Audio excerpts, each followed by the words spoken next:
ان الحمد للہ وحدہ والصلاة والسلام علی من لا نبی بعدہ اما بعد فاعوذ باللہ من الشیطان الرجیم بسم اللہ الرحمن الرحیم قل هو اللہ احد۔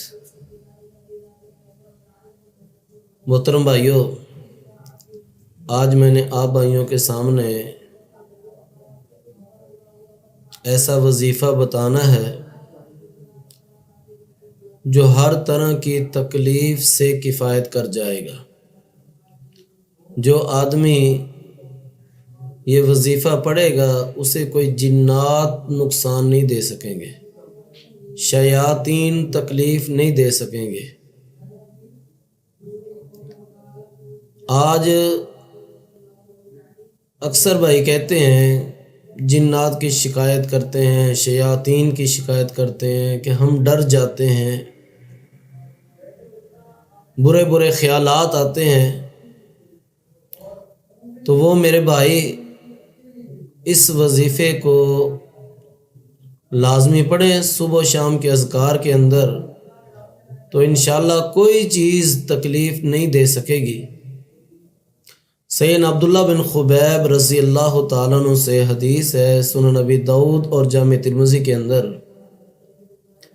ایک دن عبداللہ بن خبیب رضی اللہ تعالیٰ عنہ نبی صلی اللہ علیہ وسلم کو تلاش کرنے کے لیے نکلے کہ ہم نبی علیہ السلام کو ڈھونڈیں، آپ کہاں ہیں، اور نبی پاک ہمیں نماز پڑھائیں۔ تلاش کرتے کرتے ایک جگہ پہ نبی صلی اللہ علیہ وسلم مل گئے۔ سیدنا عبداللہ بن خبیب کہتے ہیں، نبی علیہ السلام نے مجھے فرمایا، اے عبداللہ تم پڑھو۔ عبداللہ کہنے لگے، اللہ کے نبی کیا پڑھوں؟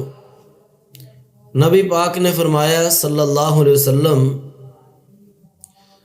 صبح اور شام کے اذکار میں جو انسان سورۃ الاخلاص پڑھتا ہے، قل هو اللہ احد اللہ الصمد لم یلد ولم یولد ولم یکن لہ کفوا احد، اور 7 معوذتین یعنی قل اعوذ برب الفلق پوری صورت، قل اعوذ برب الناس یہ بھی پوری صورت، تو جو آدمی صبح اور شام کے اذکار میں یہ تینوں صورتیں 3 مرتبہ پڑھ لیتا ہے، نبی علیہ السلام نے فرمایا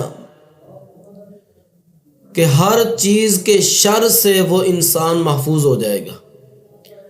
آپ فرماتے عبداللہ صبح اور شام کے اذکار میں 3 مرتبہ پڑھا کر، حین تمسی و تصبح 3 مرات تکفیک من کل شیء، جب یہ تینوں صورتیں صبح اور شام کے اذکار میں پڑھے گا، یہ تیرے لیے ہر چیز کی تکلیف سے کافی ہو جائیں گی۔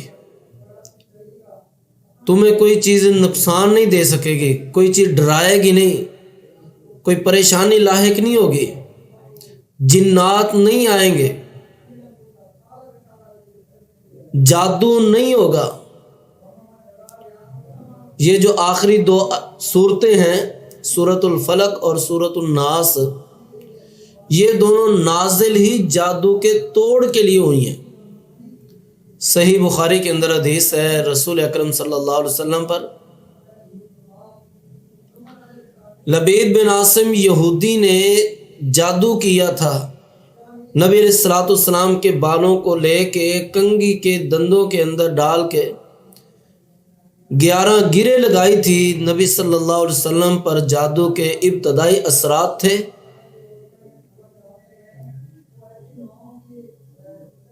نبی علیہ السلام پریشان بھی رہتے، وحی کے ذریعے آپ کو بتایا گیا کہ فلاں یہودی نے آپ پر جادو کیا ہے، اور پھر یہ دونوں صورتیں نازل ہوئیں۔ نبی علیہ السلام ایک آیت پڑھتے ہیں اور ایک گرہ کو کھولتے ہیں، 11 گریں لگی ہوئی تھی اور دونوں صورتوں کی 11 آیتیں ہیں، ایک آیت پڑھتے گئے، 7 گرہ کھلتی گئی۔ تو یہ جو صورتیں ہیں یہ جادو کے توڑ کے لیے نازل ہوئی ہیں۔ جو آدمی صبح و شام کے اذکار میں یہ پڑھے گا اس پہ جادو اثر نہیں کر سکے گا، جادو ہو نہیں سکے گا، شیاطین نقصان نہیں دے سکیں گے۔ تو محترم بھائیو، صبح و شام کے اذکار میں 3 مرتبہ یہ صورتیں پڑھا کریں۔ سورۃ الاخلاص قل هو اللہ احد، سورۃ الفلق قل اعوذ برب الفلق، سورۃ الناس قل اعوذ برب الناس، یہ مکمل صورتیں صبح و شام کے اذکار میں 3 مرتبہ پڑھا کریں، اور ہر نماز کے بعد 1 مرتبہ پڑھا کریں۔ انشاءاللہ کوئی چیز نقصان نہیں دے گی۔ اللہ سے دعا ہے اللہ ہمیں یہ وظیفہ پڑھنے کی توفیق عطا فرمائے۔ وما علینا الا البلاغ المبین۔